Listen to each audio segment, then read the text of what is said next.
What is the Mandela Effect really all about? That's what I want to know. It's just weird.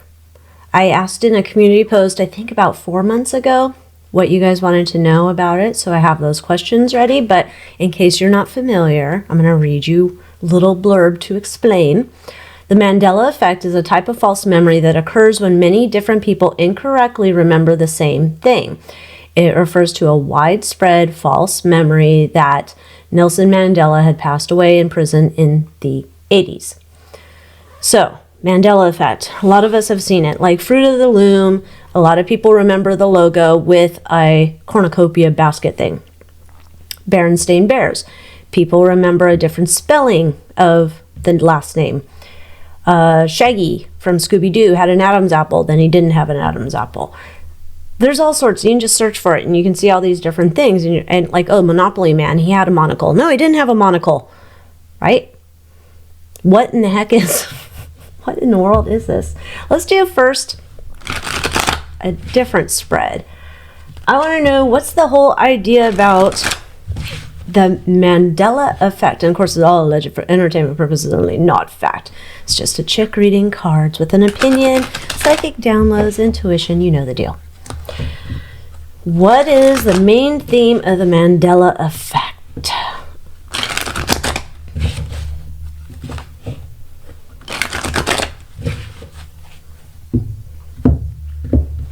And if you're wondering, I thought, well, shoot, it seems like a good deck to use, the Desert Illuminations Tarot.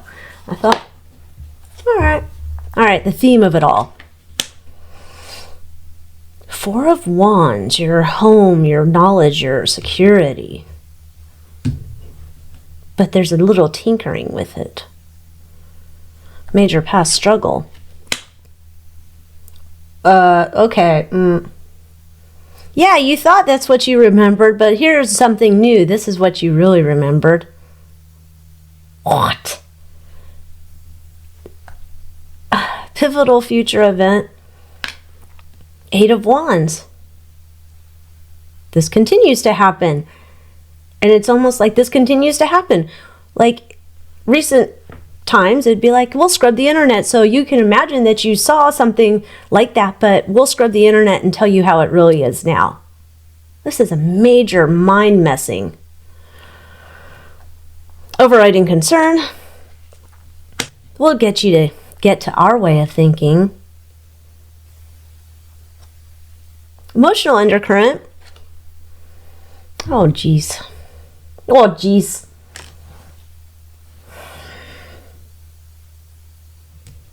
Victory. This is 6 of Swords. Sorry if you couldn't. The little swords are on the back of the Cadillac.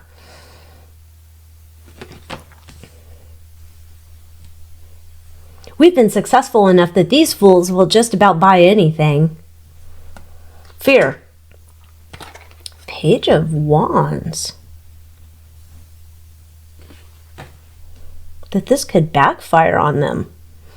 Imagine that. Obsession. Where there's a plethora of ideas and only ours will be the accepted ones. My goodness. Driving desire, ambition. PR, change the story, change the narrative. You thought you remembered that, but that didn't really happen. This is terrible. This has eyes wide shut, fingerprints all over it. Main obstacle. That people still can critically think. They can weigh their options, weigh their memories. It is almost a game of like tug of war or something. Like, come on, you remember that the Monopoly Man didn't really have a monocle. Yes, he did. I remember that. No, he did not. No, he did. No, he didn't. Well, maybe he didn't. It's like a battle for your memories and your mind and your brain. Oh my God, it's terrible. So this is a thing. Like,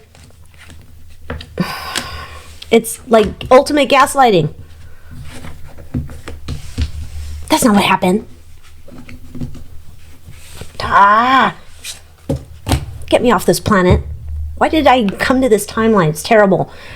I know why, because it's going to be fun. Okay. Anyhow. Yeah. Let's continue on. So, this essentially is a type of campaign. I guess you could say, some people might say some type of psyop. Something here to change people's minds and memories. Because let's ask the question, because one of the questions is like, was this just us jumping in and out of different timelines, right? Let's see, maybe if that's it. Maybe there's I don't know, maybe there's some eyes wide shutter who can switch timelines for us without our consent. I don't know. Let's see if this idea that our perception is changed by switching timelines. Switched by who? I don't know. Nine of Swords and the Six of Wands in the past. 10 of Pentacles.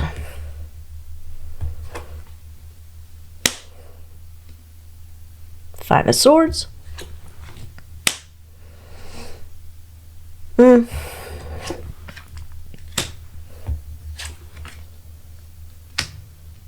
Okay, so this would say that in some conditions, some cases, there is a manipulation of timelines, and there is a manipulation of memories and things that go wonky or sideways. In some things, there are. This would tell me when people are going into their dream state, astral travel, there's something that happens there. So it's not necessarily like I'm walking to the store and then all of a sudden I get pulled into the 1800s. It's not that. This feels like this is something that's happening to some people, not everybody, in their sleeps. When they're sleeping.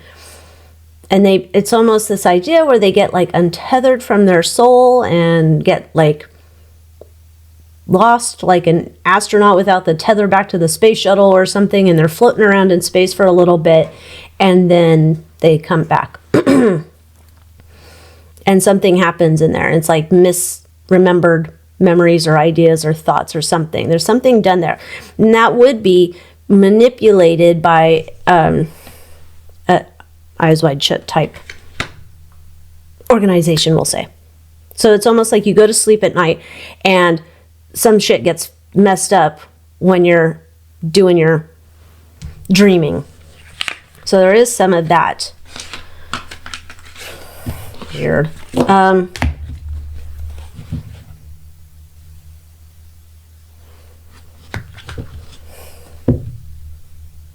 What? So this is a manipulation. Okay, who's behind the manipulation? I'm going to say eyes wide shut, but who's behind the manipulating of memories, and who? And like who, what, why, what's the purpose? I mean, I get the purpose is to mess with our minds and perceptions and what we think, but all right, who?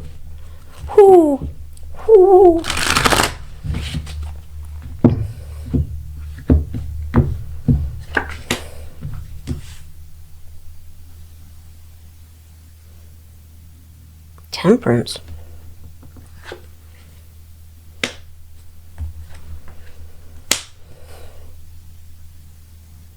Eyes wide shut. Remember how I've talked about them in the past readings where it's like they're all from different industries, we'll say. So some can be from entertainment, some can be from sports, some can be from the government, some can be from whatever, right? It's all of them together. And this is experimentation that they're doing en masse on the people.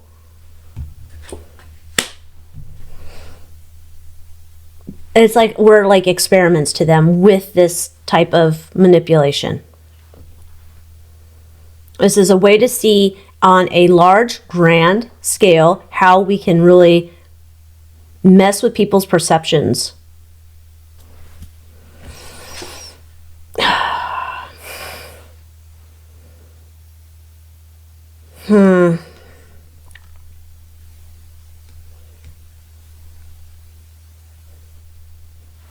interesting thing that came up. It's one of the questions here, but a similar question.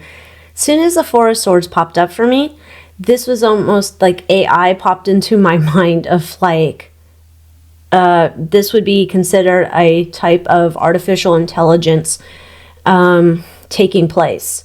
And not like the AI like we think, or how I think, you know, oh, this computer's going to take over all of our jobs. Not that, but AI, this is a different type of artificial intelligence because this is changing how your mind's thinking, how you're making decisions, how you're perceiving things in the world. But we'll say it's the usual suspects to answer the question.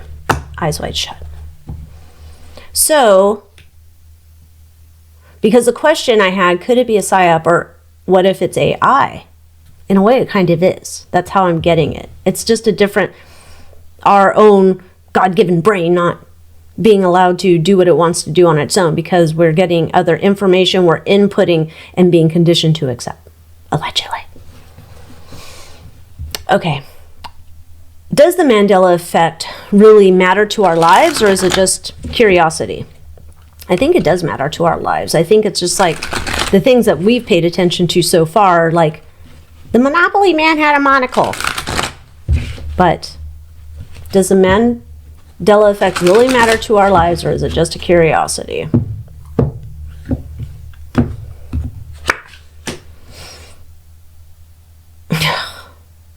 It matters. It matters because I would say, my opinion, in the future they would be looking to craft, this group of people remember this a certain way, this group of people remember this a certain way, and so then we can get them fighting against each other. And you know, Eyes Wide Shut loves that shit. They're like,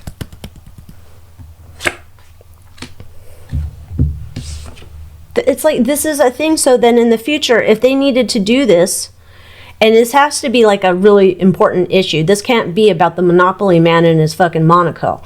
This is like a really important issue that they would be able to manipulate, I'm going to guess, in like on a dime, and to get one half on this side and one half of the population on this side, and then it's like, duke it out! Like Hunger Games. Okay. This is, yeah, okay. So they have been working on this for a long time. Their desire is at some point that they are going to be able to watch this all play out in front of them. Hunger Games. Yeah. Nine of Wands, it's almost like a cage fight. Weird.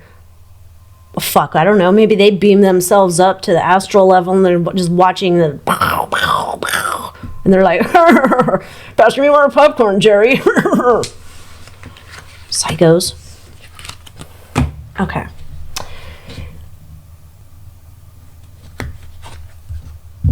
Like, okay, here's another question. Is there another version of us in another dimension living at the same time in another time zone, or you know, is there another version of us? I know that's not really related to the Mandela Effect, at least not what I'm getting here, but that was a question at the time because I think we were supposing that this was a timeline jumping thing. I'm not getting that, but I'm just curious now. Is there another version of us? Am I hanging out in the 1800s in my dream Victorian mansion, living the life?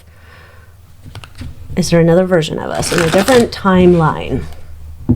Curious. Maybe we'll have to do a timeline reading.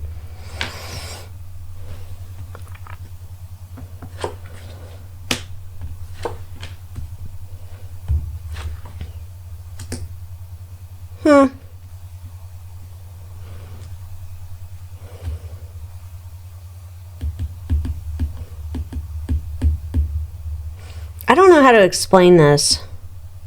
Like, I guess in a way you could call it that. It seems like it's just, they don't want me to say it's in a different dimension or timeline. That's not what it's almost, I don't know, different space. I don't know.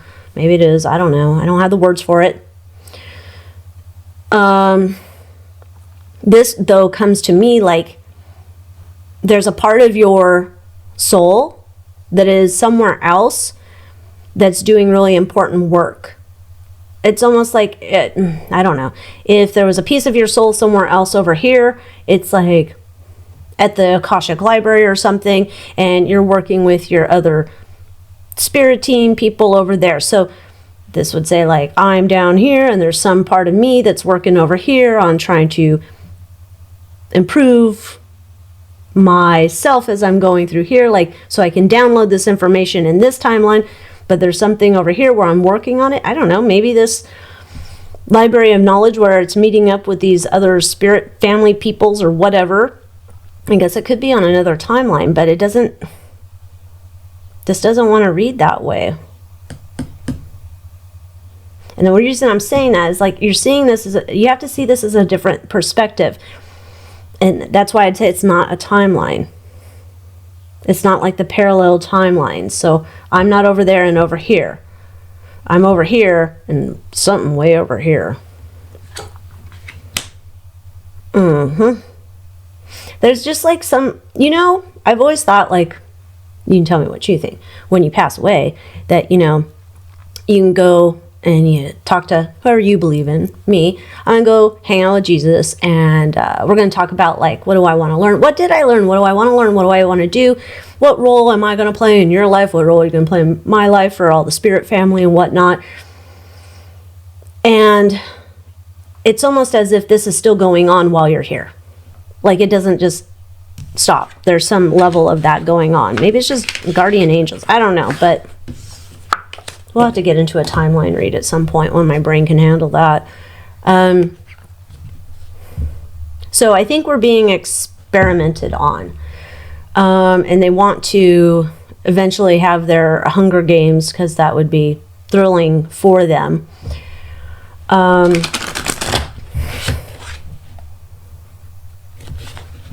Is there anything we can do?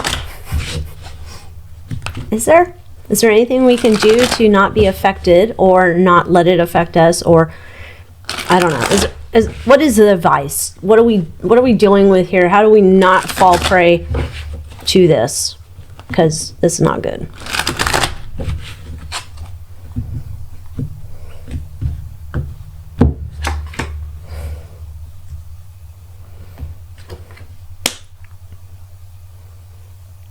Okay.